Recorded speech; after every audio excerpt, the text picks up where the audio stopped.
Good evening friends, myself Satyam Mishra और मैं स्वागत करता हूं आप सबका आपके अपने YouTube channel effective education point पर। फ्रेंड्स, आज हम बात करने जा रहे हैं ट्रांसफॉर्मेशन के पार्ट 3 के बारे में। मीन्स यहाँ पार्ट 3 में हम एक्सप्लेन करेंगे आपको डिटेल में कि ट्रांसफॉर्मेशन के डिफरेंट सेंटेंस को वन फॉर्म से दूसरे फॉर्म में चेंज करते समय कैसे उसे एडिंग फेल टू के थ्रू चेंज करते हैं और कैसे उसे असर्टिव से नेगेटिव में चेंज करते हैं। As I tell you in other videos also कि whenever you are going to change the form of a sentence from one form to another form without changing the meaning of the sentence, so that became transformation. Means अगर वाक्य को एक रूप से दूसरे रूप में चेंज करते समय उसका सेंस और मीनिंग चेंज ना हो तो वही ट्रांसफॉर्मेशन होता है। पहला मैंने बताया था कि रिमूवल टू के थ्रू कैसे हम वाक्य को चेंज करते हैं। ये दूसरा है एडिंग फेल टू। तो सबसे पहले रूल देख लीजिए आप।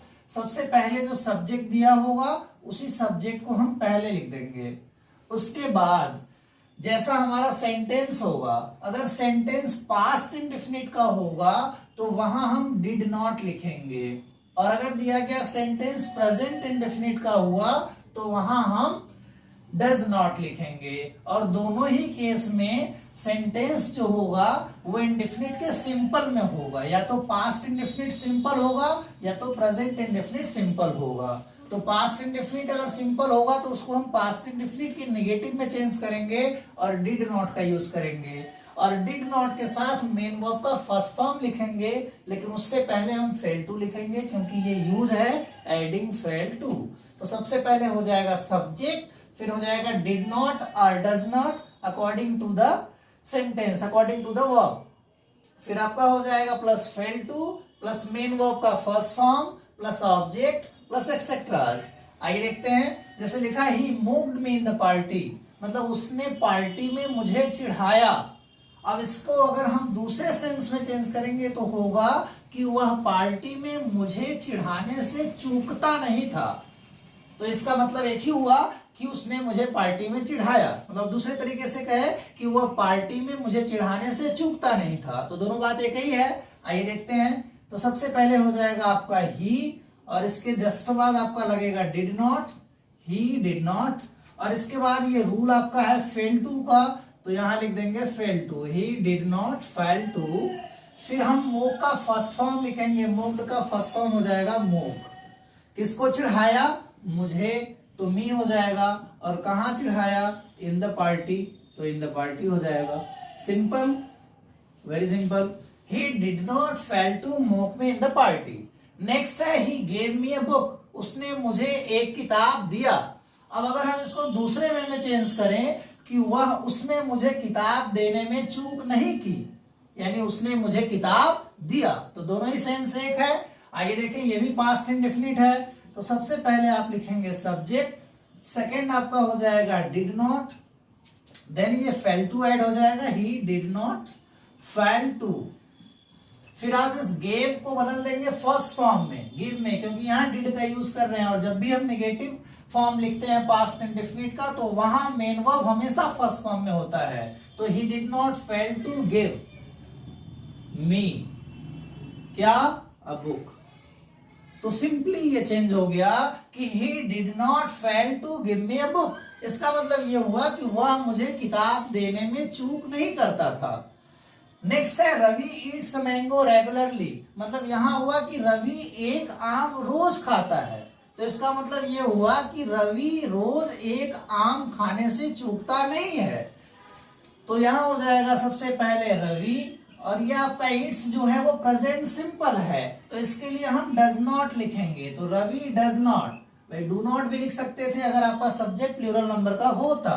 तो रवि डज नॉट, और इसके बाद यूज है फेल टू का, तो हो जाएगा आपका fail to, Ravi does not fail to. अब इट लिखेंगे, एस रिमूव हो जाएगा क्योंकि अब आप इसको नेगेटिव में चेंज कर रहे हैं, तो वर्ब में एस या एस नहीं होता है। तो Ravi does not fail to eat क्या? A mango, then regularly. तो सिंपली ये समझ में आ गया कि रवि रोज एक आम खाने में कोई चूक नहीं करता है। एक लास्ट सेंटेंस देखेंगे और इसके बाद ये जो फॉर्म है एडिंग फेल टू का, आई थिंक आपको बहुत सिंपली क्लियर हो जाएगा। तो सी कुक्ड फूड एवरी डे, वो रोज खाना पकाती थी। तो भाई इसका मतलब ये हुआ कि वो रोज खाना पकाने से चूकती नहीं थी, मतलब वो रोज खाना पकाती थी, छोड़ती नहीं थी। तो सबसे पहले आप लिखेंगे सब्जेक्ट, और ये कुक्ड है तो फिर लगाएंगे हम did not, she did not. फिर यूज आपका फेल टू का है तो लगा देंगे फेल टू, तो she did not fail to cook क्या, फूड। और रोज है तो एवरीडे, EVERYDAY। तो फ्रेंड्स यहां मैंने इस 4 अलग अलग एग्जाम्पल के थ्रू आपको सिंपली ये एक्सप्लेन किया कि एडिंग फेल टू के थ्रू कैसे एक सेंटेंस को वन फॉर्म से दूसरे फॉर्म में बिना उसके मीनिंग और सेंस में चेंज किए ट्रांसफॉर्म किया जा सकता है। एक नेक्स्ट है assertive to negative, how to change assertive sentence into negative. Okay, so let's see one more thing here, friends. How to change an affirmative sentence into negative. किसी affirmative sentence को negative में change करते समय बिना उसके sentence के meaning में change किए उसको कैसे हम transformation में change करते हैं। देखिए जैसे लिखा है for example, she is a beautiful girl। ये पहला sentence है कि she is a beautiful girl।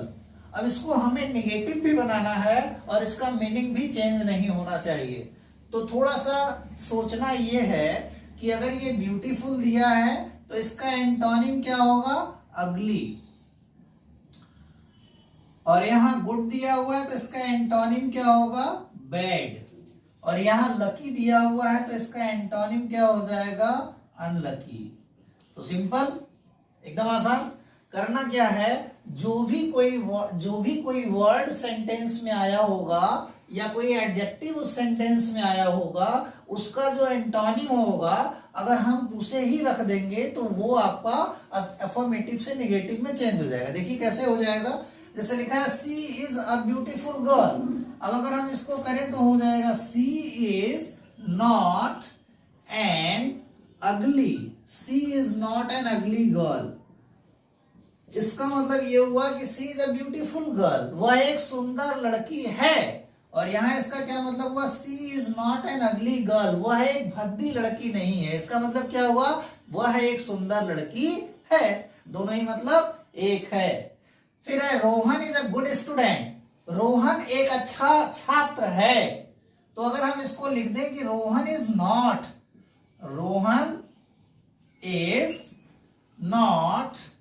A bad student, Rohan is not a bad student, Rohan एक बुरा लड़का नहीं है, मतलब रोहन एक अच्छा लड़का है, सॉरी रोहन एक अच्छा छात्र है। और यहां हमने कर दिया कि Rohan is not a bad student, Rohan एक खराब छात्र नहीं है। तो सिंपल है, दोनों का सेंस एक है। लास्ट सेंटेंस देखेंगे, इसके बाद हम लोग नेक्स्ट वीडियो में डिस्कस करेंगे डिग्री के बारे में। जैसे लिखा है you are a lucky boy, आप क्या हो, भाग्यशाली लड़के हो। तो अगर हम लिख दें कि you are not an unlucky, why am writing an, यहां एन इसलिए ऐड हो रहा है क्योंकि इस वर्ड की जो स्टार्टिंग है, जो बिगिनिंग है, वो वॉवेल लेटर से हो रही है। तो यहां हो गया you are not an unlucky boy. तो फ्रेंड्स मैंने बहुत सिंपल और डिफरेंट एग्जाम्पल से आपको इस चेंजेस के, ट्रांसफॉर्मेशन के चेंजेस को एक्सप्लेन करने का प्रयास किया। आई थिंक आपको ये चीजें बिल्कुल इजीली क्लियर हो रही होंगी। और अगर सारी चीजें आपको समझ आ रही हो तो प्लीज मेरे चैनल को लाइक सब्सक्राइब करें। Thank you very much.